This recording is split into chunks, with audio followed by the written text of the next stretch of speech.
against their will. So, Don, any thoughts about we're trying to come up with a system of prison that actually works. Not that we're experts, but just thinking about it in the sense of, we see prisons where there's a high recidivism rate. We see prisons where people seem to be unproductive, that the main purpose of the prison seems to be punishment, that it's just go here. You talk about serving time in prison. Like, it's really just you waste away years of your life in prison. It's a timeout. Yeah, like an adult timeout. Yeah, and then the idea is that you think about what you've done wrong and you become penitent, and when you return to society, prison has become a large enough deterrent for you because you know how much it sucks, and then you've also had time to think about your morality, and you won't go back to a life of crime.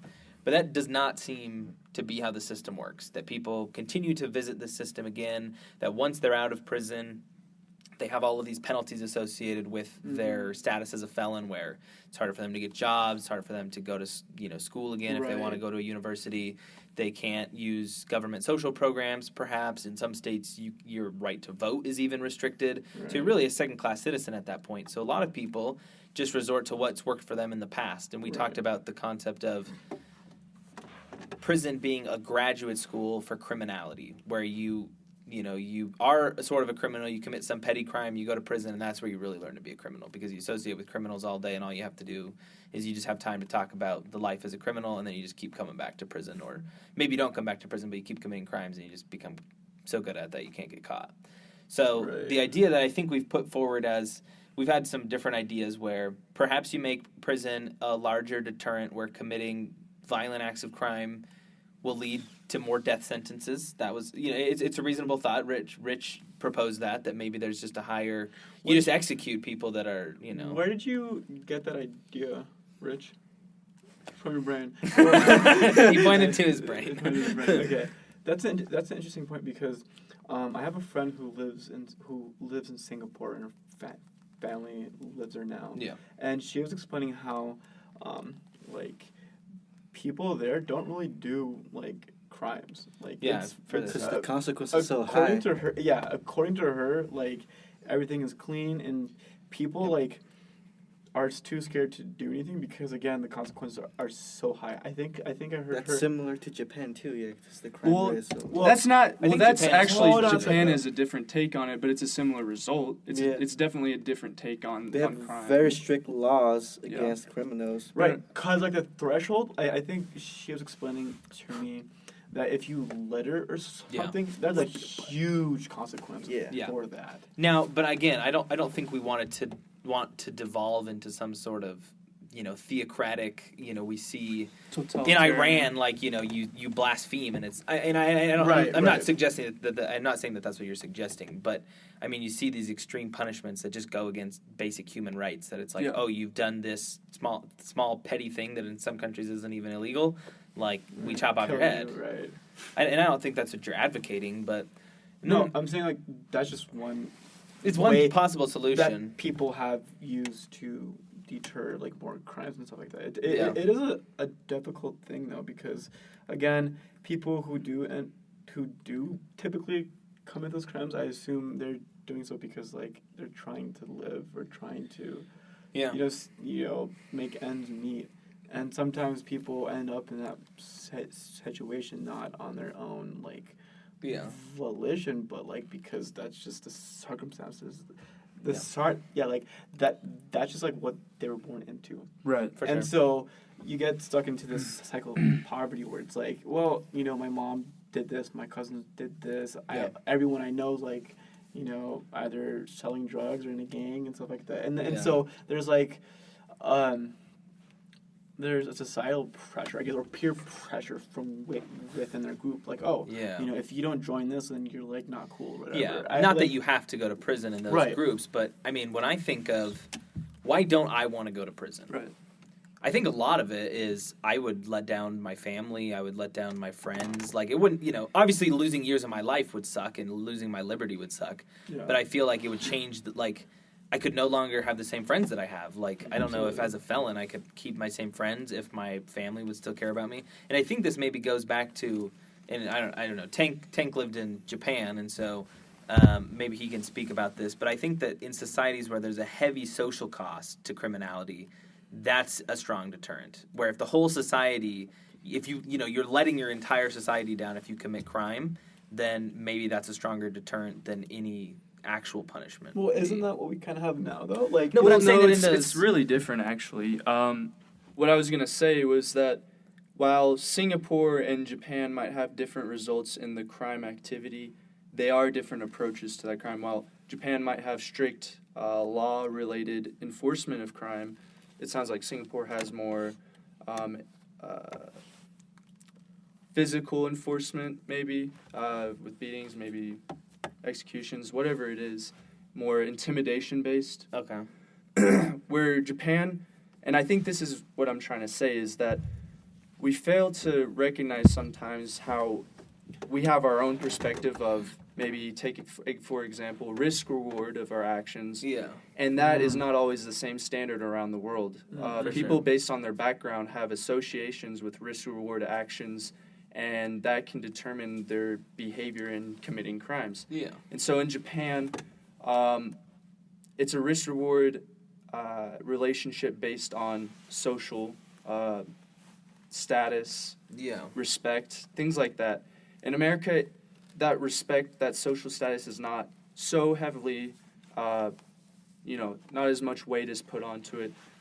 We're a little bit more prideful. We want to be the best, things like that. Yeah. As far as that goes. And so we look as, we're risk reward, we evaluate our success level a lot more, I think, and what are our appearance base of success. Yeah. That we want to chase money, and so we can buy luxurious things.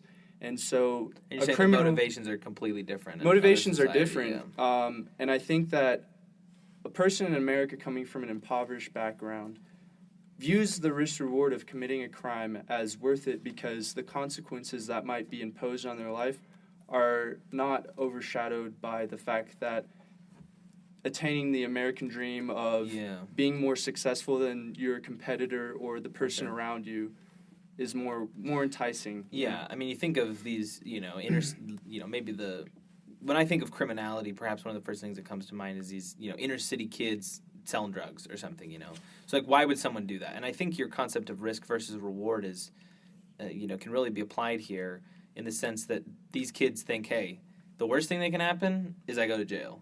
That already happened to my cousin. That happened to my uncle. That happens to people all the time. So, like, it doesn't really matter to me socially if I go to jail. No one's going to think less of me if I go to jail. What's the best thing that could happen? I could make tons of money and get a cool car that, I could get a bunch of bitches, I don't know. I think that's literally what goes through your mind is you think about the jewelry you can own, the cars you can have, the fashion that you can, whatever other social symbols that you can have. And so weighing that, it's like, well, no brainer. I'm going to just sell drugs because the possibility for monetary success is so high and the consequences socially are so limited. Right. So let's get back to the topic. Let's think about this hypothetical inner city kid that has these motivations. What do you do to change that person's mind? What do you do to try to show them a different side of society? Is there something that you can do? I mean, can you think of anything? I think, it'd be important for them to have, a mentor. Yeah. And to, because you don't know what you don't know, right? So if a mentor can show the kid, hey, here are a bunch of options that you can do, with your life that aren't necessarily centered on drugs and, crime and stuff like that. You can attempt to reach these goals, right? Yeah. And, I think a lot of kids in those places tend to believe that they aren't smart enough to do something like that, or they don't have the will, or that they aren't capable, right? And so I think that's also a consequence of their circumstance as well. And so if you have so I think a mentor would definitely help out in that aspect for sure, just showing them what's out there. But then also the kid has to be receptive to that. Yeah. And that's also kind of hard. But I think that's the root of the problem is, you can't force receptivity where it doesn't exist. You can't force someone to do something where there's no motivation to do it in the first place. Right. So that's true. Maybe parenting. You can send their parents to whatever certain place. Well, that's the hard part is sometimes these people just, it can be any ethnicity, any culture. It happens around the world is kids sometimes are just raised with poor parental figures, a lack of parental figures. Or parents who are in jail. Like, I mean, imagine someone who their dad is in jail. It's like, well, that's not a good figure to look up to. Right. You know, there's anyways, go ahead. Anyways, I did like the concept of a role model because when you get out of prison, you go into this civil service, another civil service system called the probation, system, and you get a probation officer.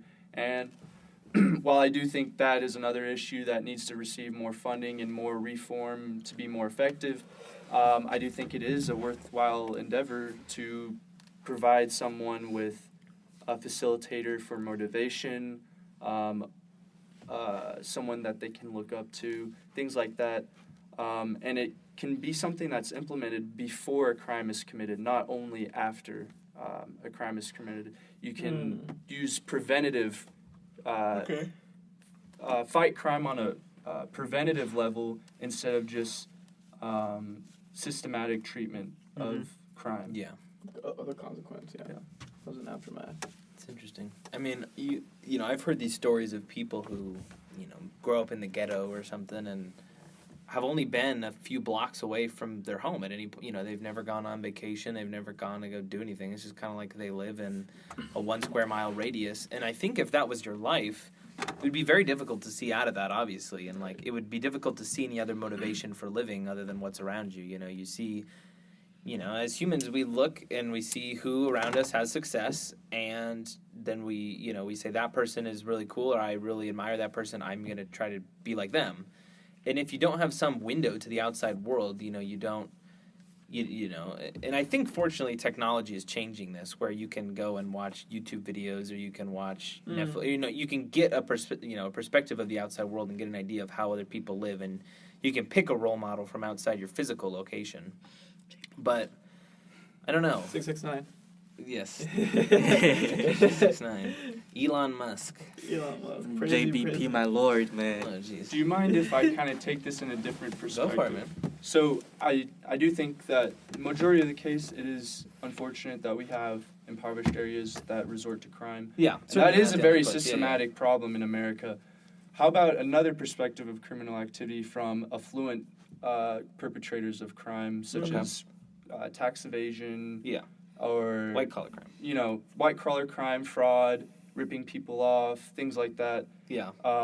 You know, I think it would require a different perspective of a set of rules, you know, set of ethics, because these are people that, you know, probably do know that they're doing something inherently wrong. And yeah, but maybe they just think the ends justify the means. Right. As, you know, my family needs it. You know, I want to provide. Selfishness, things like that. Yeah. I don't know. That is a good question because it doesn't seem to come from a place of a lack of education. It seems to come from a place of misaligned morals. Right. So, you know, how do you educate someone like that or how do you get them to change their behavior? I'm not sure. You can't. It's like really hard. Yeah. But, you know, I mean, maybe let's think of the root cause. You know, what is the root cause of people doing this? You know, and I guess greed is certainly part of it. Greed, pride. Is there any way to root that out when someone's young? I mean, again, I feel like part of the reason is living in a capitalist society, not that there's inherent, you know, not that there's a better option. I'm not saying that, we should be socialist or communist, but I feel like one major motivator, the potentially major motivator in a capitalist society is who has the most money. Right. Money is the biggest status symbol in the United States, and so if you want to be you important... also got to think that most rich people, they all have their, like, foundations to help the poor. Like, but I think that's still part of it. Like that they feel good. They're like, look at all this money I have, and I can give it all away. Like, look how good of a person I am. And so, yes, you're right. It's not like, I mean, not everyone is just hoarding money and spending it and being lavishly wealthy. But there are a few individuals who would just be greedy and take all the money. Right. Yeah. But again, because that's seen as a status symbol in our society, that like that's the ultimate goal. And so potentially it needs to be more of a long-term shift of our moral attitudes and that there's more to life than being wealthy. And I think that that's something that's inculcated in the youth from a young age, is that your status is at least in part based on how wealthy you are and what you're able to afford. I mean, it's just the natural consequence of you grow up watching commercials, and the cool car to have is the Mercedes-Benz, or the cool car to have, or is the Lamborghini or the Ferrari or the Tesla, whatever you want to say. That's a good thing. And I agree. It pushes harder, you to be successful, to work hard, to aspire. But when people realize that it takes a lot of work, that paying for a Lamborghini isn't as easy as you thought it was when you were a kid, that you're like, oh, I'm just going to become rich. Like, I'm just going to, be a rich guy. Like, but worry about taxes, property taxes, exactly. income taxes, then when there's gas, hurdles in your insurance, path, when there's hurdles in your path, you think maybe there's a shortcut, and you see an opportunity for insider trading, or you see an opportunity to do a credit card scheme, or you try to profits. Yeah. And so, and if your goals are still aligned towards money, and then just your plan to get that money shifts, then that seems to be the direct route to white collar crime. So, I mean, maybe, what we need to push is that the best member of society isn't the Jeff Bezos. The best member of society is the moral person. Right. But I don't know, how do you push that? And push the religion. And I mean, that's how we've done it historically, is that the one who everyone wants to be like is, ideally Jesus, you want to, or something, or you want to be like Muhammad, or you want to be like Buddha, or you want to be like the Pope, or whatever you want to say. Mm-hmm. But in an increasingly less religious world, I don't think we have icons that we can put up and say, be like this person. Right. So who do we put at the center of the moral stage in our society without religion? Elon Musk. Be like Elon. Yeah. I don't know. I think that's a tough question. Right. Morality is a tricky issue just because when you teach it to people, you try to put it into their life based on their past experiences. You don't always know how they'll evaluate the worth of morality when they look forward to their future. And it's just case by case. It's so specific to every person. It's just hard to create a perfect system for the whole world. And I think part of it is, where do we have our moral foundations without religion? I'm not saying that there can't be, but I think that's a crucial question for our time. Is historically, it's always been like, well, you have to do this because God said so. Mm-hmm. And it's like, okay, like, the good book, the good word says I have to do this, that's what I'm going to do. But is there such thing as objective morality? Is there such thing as moral underpinnings of our society that can be scientifically determined so that everyone can agree upon them? Because if everything we have is currently rooted in religion and we're taking the rug out from underneath that, then what are the moral underpinnings that really convince people to be good, when it's not God tells you to do it or the Bible tells you to do it, but it's that your morals should tell you, what is the foundation, what does tell you to do it? Well, I think we all have an idea of what's right, and a lot of the times that doesn't align. So take for example, Republicans and Democrats, right? The Dems have a certain idea of okay, we should do this because we want to help these people in this way, right? Here's just shaking his head. Libtards. But the Republicans, by the same token, believe that we should do these things to help these people in this way because this is the right way. For sure. It's a social construct, yeah. Yeah, but I think, concretely, you look and let's take, welfare policies in general. Right. I think if you're a more liberal-leaning person, you look at something like food stamps. And you say food stamps are good because people are hungry, they need to eat, let's give them food. But that gives them incentive to say, I'm not going to work, I have free food. Yeah, and that's the other side of the coin. That's the other side of the coin, is you can see it as being charitable and giving people things that they need, or you can see it as feeding into this cycle of poverty and people believing that they can get something for nothing when that's not real. That's the problem with socialism. Is that you can get something from nothing, that you can that everyone gets the same thing regardless of how much effort they put into it. Right side pushes you work hard, you deserve all that money, you can't just take away from me because I worked for it. Yeah. But again, I think that those are both, they're just conflicting ideas. Like Don said at the beginning, he said that we have an intuitive sense of what's right and wrong.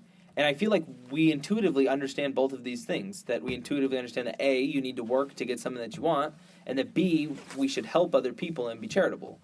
So I think that those two things, we're having a hard time understanding how both of those things can simultaneously coexist in our society. Okay, so for example, the food stamps. You Yeah. can say I'm only gonna provide food stamps for like a month, and if you don't get a job, then you're probably gonna starve to that because you have 1 month you find a job and Yeah. feed yourself. Now, what? And again, I mean, this goes back to the criminalities. What if that person is a felon? They apply to all of the jobs within, a 10-mile radius. They don't have a car, so they're like, hey, well, I'm going to apply to what's around me. They apply, and they all say, no, sorry, you're a felon. We can't take you. What do you do? Then what do you do? I mean, and maybe this is an extreme circumstance, and maybe there are a lot of people who are on food stamps that could get jobs and that just aren't trying hard enough. But I don't know. If you have no skills and you have a criminal record and or maybe you're just in general just like a not agreeable person to be around and nobody wants to hire you, then You're kind of screwed. yeah, you are kind of screwed. So do we let people like that die? I mean, I think that seems to be the Take logical Darwin's extension. to the heart, man. Just let people die. Live, yeah. Rich.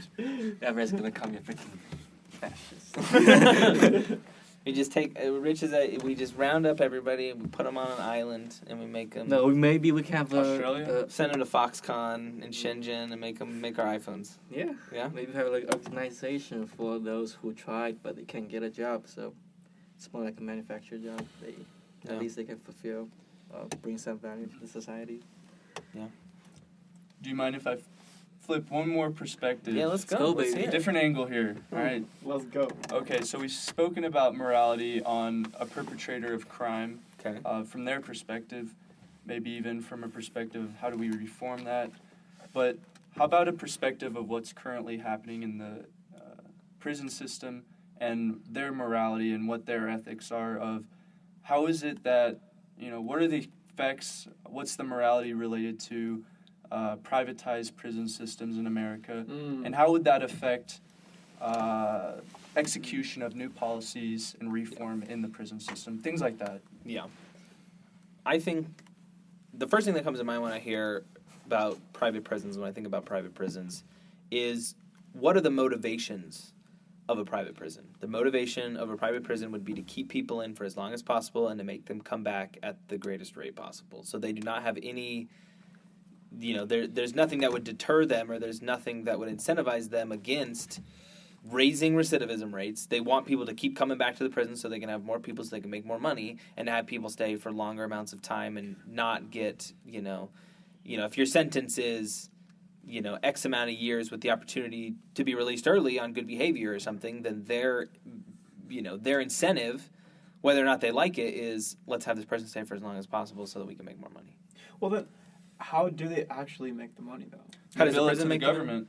Yeah, they tell the government, this is how many prisoners we have, this is how much we spent on There's this like and this and a this. set rate of which, all right, we provided this for the prisoner, we have this many prisoners, there's Yeah. a whole bunch of facilitating Or the government says, factors. we're going to give you Yeah, $10 million if you hit to... this quota. Yeah, we're going to pay you X amount of money to perform your task, and your goal is to reduce overhead by as much as possible so your profit margins increase. So how do you avoid corruption then? Yeah, I don't know. I don't know. yeah. Because their incentive would be, okay, let's serve rotting food let's serve the cheapest food possible to the prisoners. Let's give them the worst possible, Right. Services. experience and possible. Let's give them small living conditions. Let's, hire the cheapest guards, whatever it is. It's like they're going to make it as crappy an experience as possible so they can maximize their profit because that's what they care about. There has to be a clear benefit for both. There's an obvious benefit for the privatized prisons themselves, and possibly a benefit for the government not having to deal with as much, bureaucratic red tape in administering prisons. So is that what makes privatized prisons in America so prevalent and successful? Is the fact that it works for the government because it makes their life easier. It works for the prison because they're making money. And outside of that, it doesn't really matter because as long as both sides are benefiting, then the prisoner isn't as...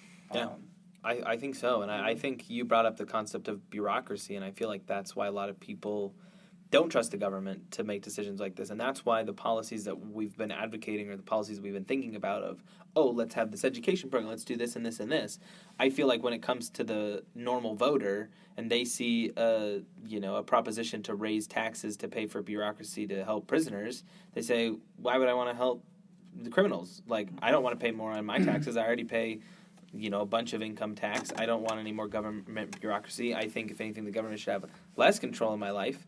So, no, I'm going to vote no on this tax increase, and that's why we can't see these things get done. But it's certainly, the fault of the government that we do have a big bureaucracy as it stands, and there's a lot of just, at least from my perspective, it seems like a lot of what we, if you want to know why the government's bad at doing things, go to the DMV, and you'll spend 4 hours waiting in line to get your picture taken. Like, it should not be this hard. Yeah, and I think that's why it's interesting to include privatized prisons into this conversation, because we view them inherently as something really bad, which, I believe currently the way they are practiced is not, ethically good.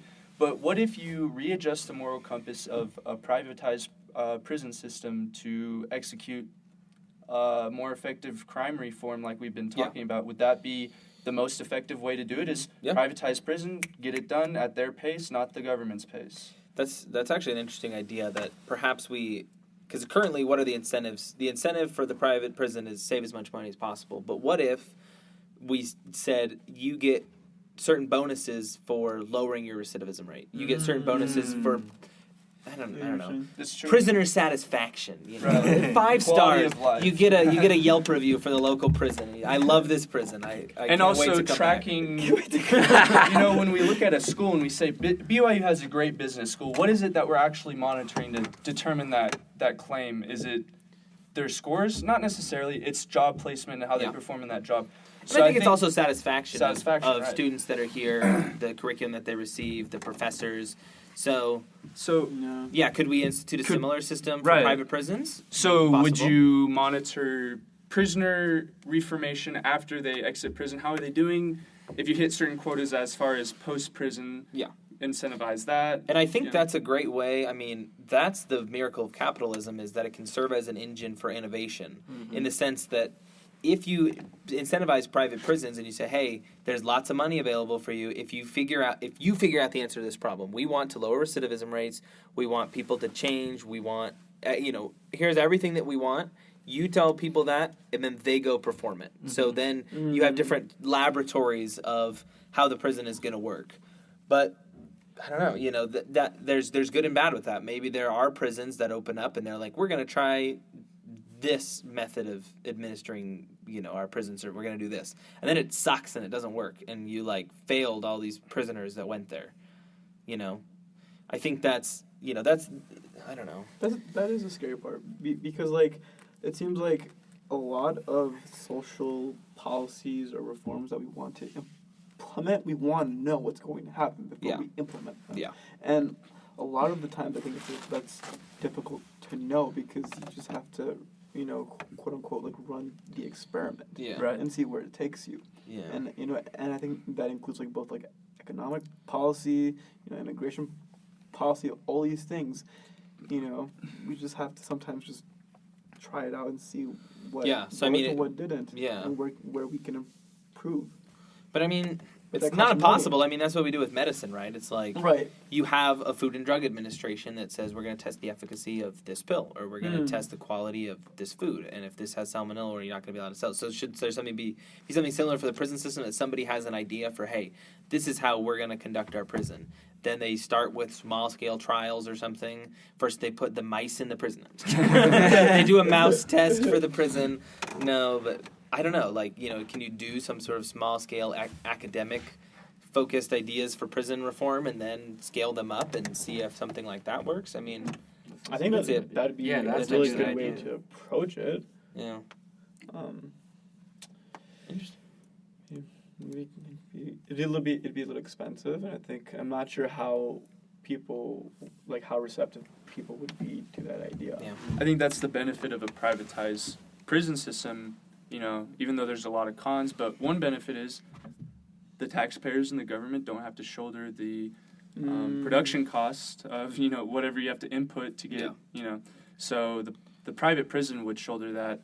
And then so the only hopefully, role of the government in your thing, according to this philosophy that we've Right. come up with, is that there's some sort of regulatory body for the prisons. The Right. government itself doesn't build prisons. They don't conduct any operational things in the prison. They just have a regulatory body that examines different ideas for different prison systems and Keep approves them or in check. denies them Yeah. based on how Because you what don't they want to view create as valid. a prison industrial complex, right? Yeah. Because That again, could part be of the really motivations scary. of the prison is that, and again, this is about aligning incentives, but part of the motivations of the prison would be we want as many people to go to prison as possible so we can make more money. Right. Right. So, I mean, that's, I don't know how you get rid of that incentive. Yeah. Because obviously, like, if the prisons do their It's job the best that they catch-22. can, they run out of a business. That's true. So, I don't know. That would be difficult. Forgot what I was gonna say. Let's maybe, if we're done here, maybe we can take the final. This was the last thing that I had on my mind, and if people have other ideas, they can bring them up after this. But I wanted to talk about the role of mental health in the prison system. I think that's a big question: is how many of these people that are committing crimes are really just mentally ill? And I've heard this theory before that in the 60s under JFK or whatever, we closed down all these mental hospitals that used to house these insane patients, which was part and due to different, medicines that people could now take. I think lithium was one of the big ones that they started to come up with these pharmaceuticals that could treat schizophrenia or could treat bipolar, treat people who had manic episodes and committed crimes. Were lobotomies big like in the 50s? Just a side question. Or when were lobotomies big again? I feel like that was before the 50s, but I mean, I'm sure there were still too many being performed than what should have been Probably. happening. But so I don't know. But It's curious though. I don't know. It'd be interesting if we could pull up statistics or something, but I wonder what % of people in prison are mentally ill. Yeah. And it's not a problem of reform. It's not a problem of this person can't, is... it's more of a problem of coping, giving Yeah. them treatment, things like that. Yeah, and the hard thing, I think, with mental health in our society in general is how do you force someone to get treatment for their mental health? Yeah. Right? I mean, if you have someone who's chronically schizophrenic and who it affects their productivity and it might even, it affects their criminal behavior. They're schizophrenic. They hear voices. The voices tell them to do bad things or something, and they go and they commit crimes. So, but then when you say to that person, hey, we can help you. We have services. You can go talk to a therapist. No. They don't want that. So how can we force these people to do stuff against their will that they don't want to do? I mean, I don't know. I don't know what the solution is, and that's one argument that people have for, universal health care is if everyone had health care, then everyone would go to their doctor and everyone who has mental problems would be able to fix them. But people who have mental problems are too poor to go to the doctor, so then they don't get it fixed, then they're just either unproductive or straight up bad people in our society. Right. So. And another aspect that makes it, especially mental health issues, extremely complicated is someone has a broken bone. It's clearly a broken bone, Yes. and you can put a cast. There's a clear process in which you go about it, and it's pretty standardized. With mental health, it's an issue that the person is experiencing, and in many cases, maybe they're afraid to, come out with the fact that they have mental health issues. Maybe they don't even know what they're experiencing. How they don't know that it's mental health. They just know they it's don't classify miserable. it, yeah. Right. Lack of awareness, things like that. It makes it really hard to treat mental health. Another aspect is that in every case, it's so specific and individualized. There's no standard procedure for mental health. It's very individual based. And it sort of has to do with your motivations on whether or Right. not you want it to work, because it's possible that you say, you go to the doctor, you try one pill, it doesn't work. You go to the doctor, you try another pill, it doesn't work. And You then give you're like, up. I give up. Yeah. I'm done. I don't want to try anymore. It's worth just being sad all the time, or it's worth being schizophrenic, or it's worth being depressed, or it's worth being anxious, or whatever. Do you think that, for example, for sports, most all sports in America, to participate, kids, athletes, they go through a standard physical procedure. When you donate blood, you go through a physical standard screening procedure. Do you think that there would be benefits for prisons whenever they get a new inmate? In general, there's a standard screening process in which they evaluate these things, and they make it clear that they're trying to, help the inmate the best they can to give them the best quality of care while in the prison. Things like that. I don't know. I think in order to implement that, though, you would have to change the attitude towards the person coming into the prison. Right. Because I feel like a lot of, I think, I'm not sure, but I think the prevailing sentiment towards an inmate is one of hostility and like you scumbag or whatever. Yeah. And so I think we have to change that. So change the perception that when you go to the jail, it's not a bunch of people who are going to hate you and call you a scumbag, but when you go to jail, it's people who want to help you. I mean, is that? I think it's more of a perspective. Maybe I don't know. I might be wrong, but this is just my personal opinion. Is prisoners are a big pool of people, and within this pool of people, it's not just one specific stereotype. Oh, for sure. There's going to be terrible people that are just, maybe hyperbole, but evil by nature. If you want to classify them as that, just for this. Hypothetical situation. You have a group of people that, their circumstances are unfortunate and they're acting out on them. You have a group of people that make mistakes. And then you have this group of people that have mental health issues. And so in our goal, I think the goal of reforming prison system should be how do we administer specific crime reformation for these types of people? It's not that they all fit this build, but we need to locate who these ones are and accordingly change our procedure and how we treat them. If they are evil by nature, stricter prison reformation should be administered. Or maybe, and maybe we determine that as part of this, if you're just evil by nature, you're determined there's nothing mentally wrong with you. I mean, you're not literally a psychopath. Like, I mean, when I think of people who are evil by nature, I mean, who comes to mind? I mean, maybe like Charles Manson comes to mind, serial killers, Hitler, his historical figures, Mao. The Joker, Stalin, villains from Stalin. Dude. But I think, maybe not all these people, I think maybe, I don't know. But, I think Charles Manson is a psychopath. Yeah. Like, for example, I think most serial killers are probably just literal psychopaths. Charles Manson was in, the 70s or 80s, and he was a cult leader that convinced his followers to go murder people, and he wanted to start a race manipulation. war. Yeah, and in court, he carved a swastika into his head. He was just, like, a crazy person. But the idea was that he had the power to, like, he never murdered anyone himself, as far as I know. But it was just like conspiracy to commit murder, and it was like he convinced all these other people to murder people. Yeah, he definitely convinced other people. He had, like, mind control. He's like a smart dude, I guess. Rich is looking up to him, which is like Charles Manson. No, because I assume he's verbal skills. Yes, yeah, really I think good. definitely that's the idea. Like, and he was a very popular person on TV documentaries when they would go to prison and they'd interview him because he's a compelling person to listen to. Like, maybe you listen so to we his can worldview. learn from him. Yeah, but I'm saying, like, maybe someone like that is either a psychopath that needs treatment or they are literally an evil person that we just need to put away. And maybe, I don't know, I mean, going back to execution, as maybe as barbaric as it sounds, is maybe if someone is deemed to be solely evil, there's no redemption in them, then that's the kind of person that you execute, which I think is our current philosophy on execution, right? Mm-hmm. So then I think there's that class of people. There's people who are mentally ill that we've discussed, and the pursuit is treatment. Then there's people who come from bad backgrounds. That's more of a reform process. There are people who just need a time to become penitent, to pay their debt to society, think about what they've done, and hopefully that'll reform them. So I agree. I think there needs to be an evaluation of what kind of people are we dealing with, and that prison isn't a one-size-fits-all treatment for crime. It's there should be some sort of fragmentation process when you try to figure out who's coming in and why are they here and what are they up to. Bring a bunch of psychologists to the prison and identify what kind of person is malleable and what kind of person not. Yeah. That's reasonable. I think we solved it. Clinical psychologist. Any more thoughts on this issue?